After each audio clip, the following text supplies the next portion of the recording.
If you called David Taylor right now, would he pick up? All right, folks, welcome back to BEG Wrestling. We are here with none other than Aaron Brooks, representing the United States of America in Paris 2024, 86 kilograms. Aaron, thank you for being here. Thanks for having me. Before I ask you anything, I have to tell you that my dad's nickname for you is Aaron Warm Blanket Brooks. Now, let me explain, because he's always all nerved up for every match, and for the past few years, whenever you come up, he gets that sense of comfort. He calls you a warm blanket. Do you like that nickname? That makes sense. That's like when you first said it, I'm like, what's that mean? What's that mean? But I get it. It's comfy, right? It's like I can relax. Warm Blanket so Brooks. I like that. So he can keep saying that. You don't mind, all right? Yeah, that's a good nickname. Have you ever had any nicknames you don't like? Honestly, no, because I think nicknames is pretty cool because that's kind of how someone like views you, you know. So whatever it is, I like it though. I had Aaron Book It Brooks. I was calling you for a while. What's that? What's behind that one? Like just book it. It's done. Like it's, you know what I mean? It's a W coming. Book it. But all right. I got to ask you. Obviously, we're just coming off these trials. Do you feel that there's any advantage coming straight out of the college season into the trials? Yeah, 100%. I just think when you compete a lot, right, you get that flow, you get that rhythm, you get used to, and not that no one at the Olympic trials isn't used to wrestling in front of crowds, but it hadn't been in like 6 months prior, you know. So for me, I'm like, I've been doing this. Last time I wrestled in front of a big crowd was like a month ago, you know. So I think it's a good advantage when you look at it from that perspective. You know, one thing about the college season is you just get those reps. You're able to be active throughout the year, and it's a blessing. I think it's there's pros and cons to both, but I think depending on how you look at it, it's a blessing. So. Well, in that same breath, what about the fact that when you went to face David Taylor, obviously everyone saw the pictures. You're up late the night before cutting weight. Did you get gassed at all? I mean, was stamina any type of a factor day two? It's less about stamina. I think more so it's just sore.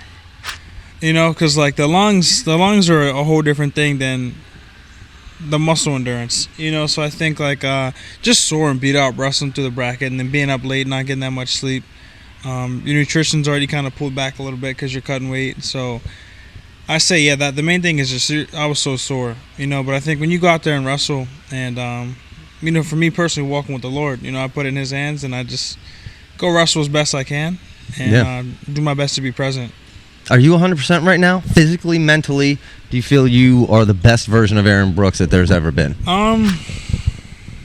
Yeah, I would say so. You know, and God willing, just keep improving in every aspect, you know, outside of wrestling as well, because then that kind of helps wrestling, you know. So I think just getting better everywhere, you know. Yeah. But I feel great and blessed.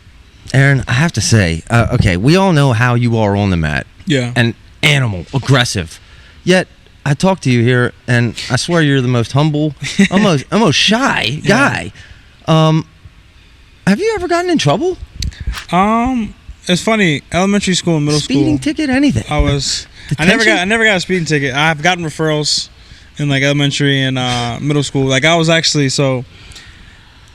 hosting fights in the bathroom in middle school. So we had these things called, like, my dad always like tells us, but you know, like Don King and Dana White, like they were saying like that was me in middle school because we had these things called like Knights tokens. It's like school currency, and I would get them from other friends. Like I'd have friends who would steal them and do stuff with them, and then I would get a hold of them and I'd say, hey, you guys meet in the bathroom. You know, you're going to only throw punches to the body, but whoever wins gets just so many amount of Knights tokens. Because you needed a certain amount of Knights tokens to, like, go to Hershey Park at the end of the year. Yeah, so now I was like, that was probably the most trouble I got in. Kind of got power hungry. I was like, oh, these guys are listening to me. Like, let's host this. I got Knights tokens, but, I was a knucklehead. That's incredible. Well, I was going to say you probably were hosting those because, I mean, let's be honest, you were going to win every one, right? Yeah. Why wouldn't you want to host those? But, all right, but still, I mean, I'm taken back by your humbleness. How about, have you ever like tried a pickup line with a girl, a one-liner? Have you ever used a pickup line? Not really. I mean, that's the thing. You probably don't have to. I'm an introvert, but I'm also like I'm goofy. So sometimes I don't know. I just be myself. You know? Right. Like I just say what's up, and then usually like I don't know, my personality just comes out going on in conversation. So you would define yourself as an introvert, really? Yeah. Okay.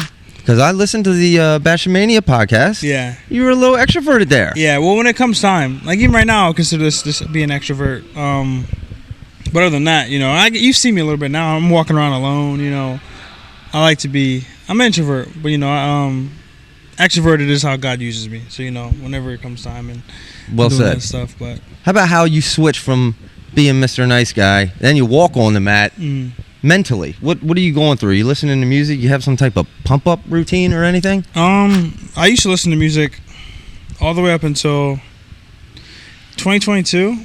NCAA tournament. My first match, I think I wrestled Lehigh. This back in 184. And I took off my headphones. And this was the first NCAA tournament I did with a crowd.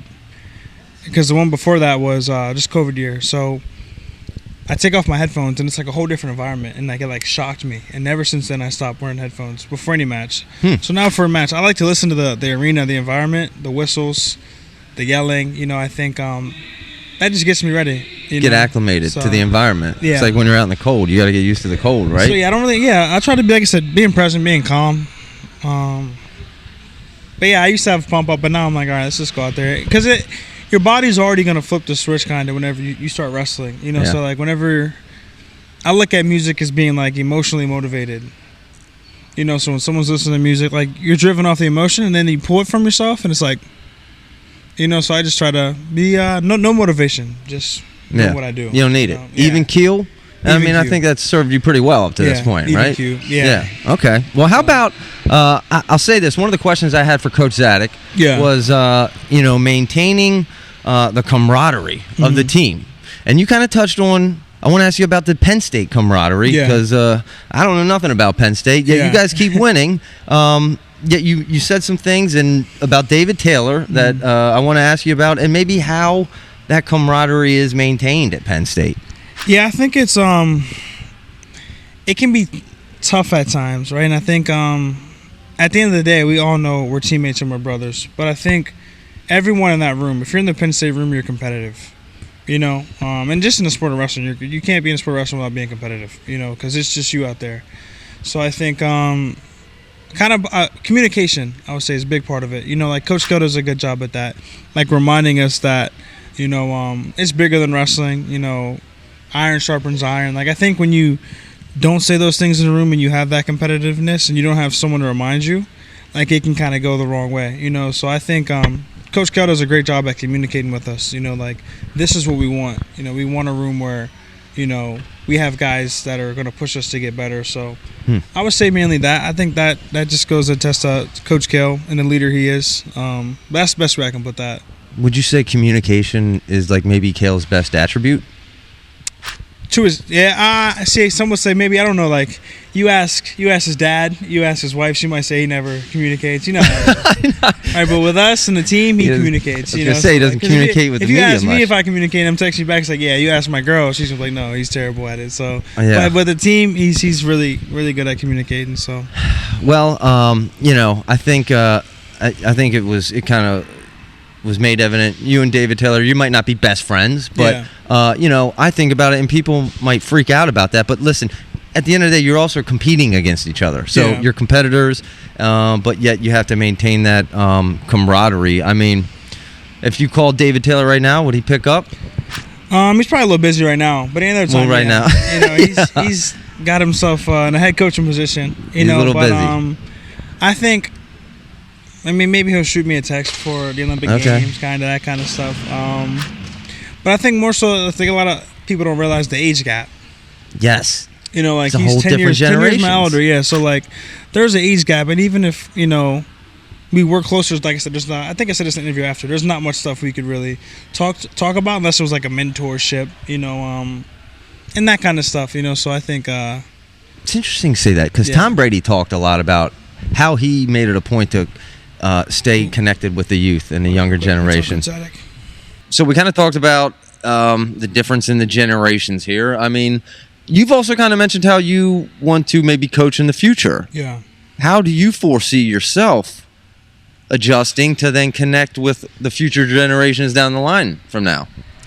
I think I'm just kind of like that sacrifice going forward. You know, everything I'm experiencing is to give back to them, whether it's losing a match, finding out how to invest in a house, like anything, you know. So I kind of view myself as just that sacrifice, you know. So when it comes to being a coach, I think that's servant mentality, you know, and everything I went through, and maybe too, you know, is to give back and to kind of help guys along the way, you know, just from experience. Like I've been there, so I don't know how that'll play out as me as a coach, but I know that everything that I've gone through and am to go through and to those points is like for that reason, you know.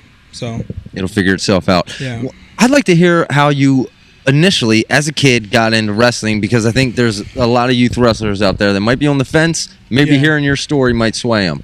So I was 5 years old, and my dad, he actually did real estate back in the day. So we were, and me and my older brother, Hagerstown, right? Hagerstown, Maryland. Okay, I live in Frederick now, so okay. You're in Frederick. Yeah, close to me, yeah.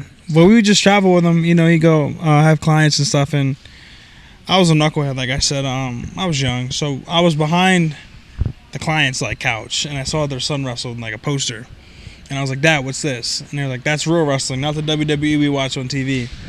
And I was like, "I want to wrestle." So he took me and my older brother, and we were the first in our family to wrestle, like ever wrestle. So that's kind of how it started. But I was behind the couch, probably playing hide and go seek or something. You were the first in your family to wrestle? Yeah. Really? Yeah. And you started wrestling because you saw it on a poster? Yeah. Get out of here. Yeah. You know, I've heard some wild stories. Dawn Parrish said one of her friends wrote her name on the sign-in sheet. Mm-hmm.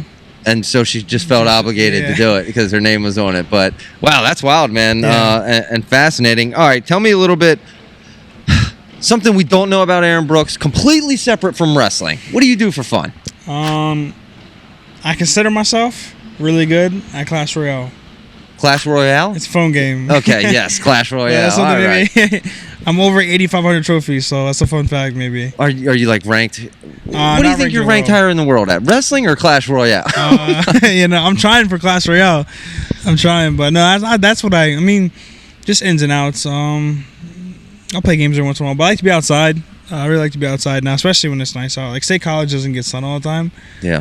So when the sun's out, I'm like, I'm gonna get outside, you know. So I don't blame you. Yeah. And hey, as a Maryland kid, you know, I'm South Central PA, living in Maryland now. Mm-hmm. I know all about them seasonal weather changes. Yeah, it's crazy. But it's real, very real. Yeah. But Aaron, thank you so much for coming on. I've enjoyed talking to you. You've been very transparent. You know, one thing I want to say, you gave me full approval to ask any question. Yeah. Okay. So any questions that I missed, folks, that's on me. He gave me free. Let me loose. Yeah. But, Aaron, final thoughts, man. Go ahead. Book, man. Thanks for having me on. Have you ever watched BEG Wrestling YouTube at all, by any chance? Never. I'm gonna check it out now. I'm lucky. But hey, love to talk to you again in the future. I'm just kidding, man. And hey, yeah, man, you are more than welcome anytime in the future. I'd love to have you on again, and maybe after you go win a gold medal, have you back on to talk about it. So God bless. Thanks again, Aaron. Appreciate it.